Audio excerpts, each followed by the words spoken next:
احمد انصاری صاحب کہ کل کے بیان کے حوالے سے جس میں آپ نے 9 جگہوں پر قرآن حکیم میں امر بالمعروف کا ذکر اور نہی عن المنکر کا ذکر کیا ہے، اور ساتھ ہی یہ حدیث کے غلط کام کو ہاتھ سے اور پھر منہ سے اور پھر آخری درجے میں دل سے برا سمجھنے کا ذکر کیا، آپ نے بالکل ٹھیک فرمایا کہ تبلیغی جماعت نہی عن المنکر پر عمل نہیں کرتی۔ میں نے اس بات کا ذکر اپنے خط میں بھی جو میں نے انگلش میں آپ کو لاہور لکھا تھا ذکر کیا تھا۔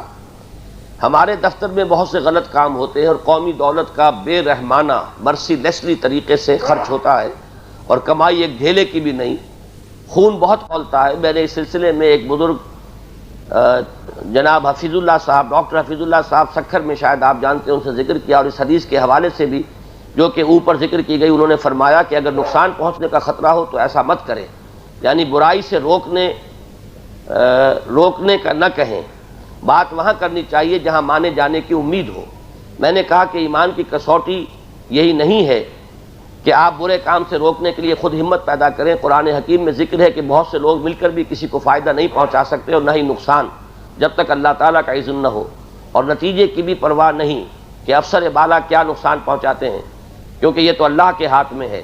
میں نے یہ ڈاکٹر صاحب نے مجھے یہ سمجھایا کہ قرآن میں بھی تو یہ ذکر ہے کہ اپنے نفس کو ذلیل مت کرو، نہی عن المنکر کے لیے اٹھ کھڑا ہونا چاہیے۔ میں بھی اس سے اتفاق کرتا ہوں، مگر ہم نہی عن المنکر نہیں کرتے تو اس کا مطلب یہ ہے کہ ہم میں ایمان کی کمی ہے، جیسا کہ حدیث سے ظاہر ہے۔ برائے مہربانی رہنمائی فرمائیں کہ آپ کی اور ڈاکٹر حفیظ اللہ صاحب کے پوائنٹ آف ویو میں کیا بات صحیح ہے۔ میں نے اپنے ٹرانسفر کا بھی سوچا ہے، لیکن ڈاکٹر صاحب نے فرمایا کہ وہاں پر بھی تو ایسے ہی لوگ ہوں گے۔ آپ نے کافی لمبی باتیں لکھنی ہیں، وقت بہت صرف ہو رہا ہے اس میں، اور اس میں ایک بات ذرا غلط ہو گئی ہے۔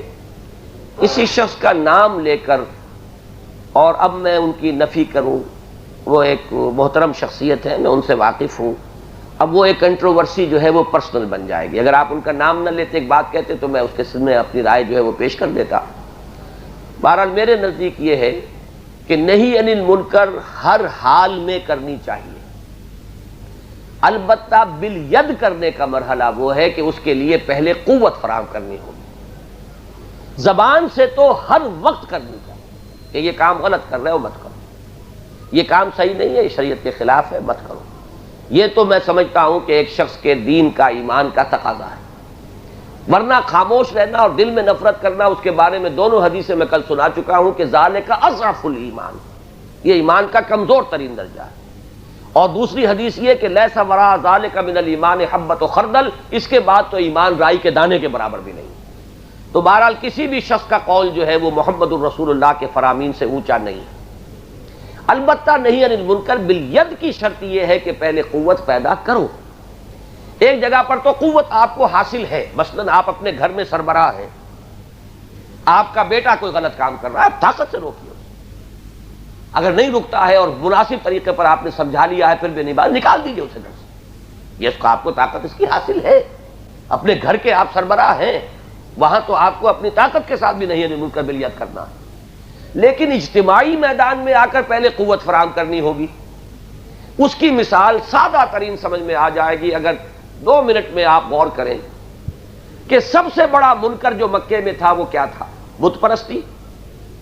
کعبے میں 360 بت رکھے ہوئے، محمد الرسول اللہ صلی اللہ علیہ وسلم 13 برس تک یہ تو کہتے ہیں کہ یہ غلط ہے، لیکن کسی بت کو توڑتے نہیں، ہاتھ نہیں لگایا آپ نے کسی بت کو، بلکہ اس کے برعکس اسی کعبے کا طواف جاری رکھتے ہیں جس میں بت رکھے ہوئے ہیں۔ کہہ رہے ہیں غلط ہے، قولوا لا الہ الا اللہ، یہ کچھ نہیں ہے، ان ہی الا اسماء سمیتموها انتم وآباؤکم ما انزل اللہ بہا من سلطان، یہ کچھ نام ہیں جو تم نے گھڑ لیے ہیں، ان کی کوئی حقیقت نہیں۔ زبان سے نفی، زبان سے منکر کی نفی یہ ہو رہا ہے، ہاتھ سے نہیں ہوئی۔ ہاتھ سے کب ہوئی؟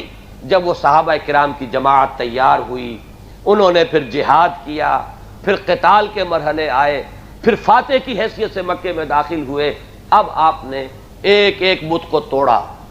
پہلا کام یہ کیا مکے میں داخل ہو کر، جاء الحق وزهق الباطل ان الباطل کان زہوقا، بتوں کو توڑ دیا۔ حالانکہ مکے میں آپ یہ کر سکتے تھے کہ 10-20 صحابہ کی ڈیوٹی لگا دیتے، رات کو جا کے سب توڑا، لیکن اس کا نتیجہ کیا نکلتا؟ کچھ بھی نہیں۔ یہ بات نہیں کہ 10-20 صحابہ شہید ہو جاتے، کوئی پرواہ نہیں، بعد میں بھی تو شہید ہوئے، کیا غزوہ احد میں شہید نہیں ہوئے؟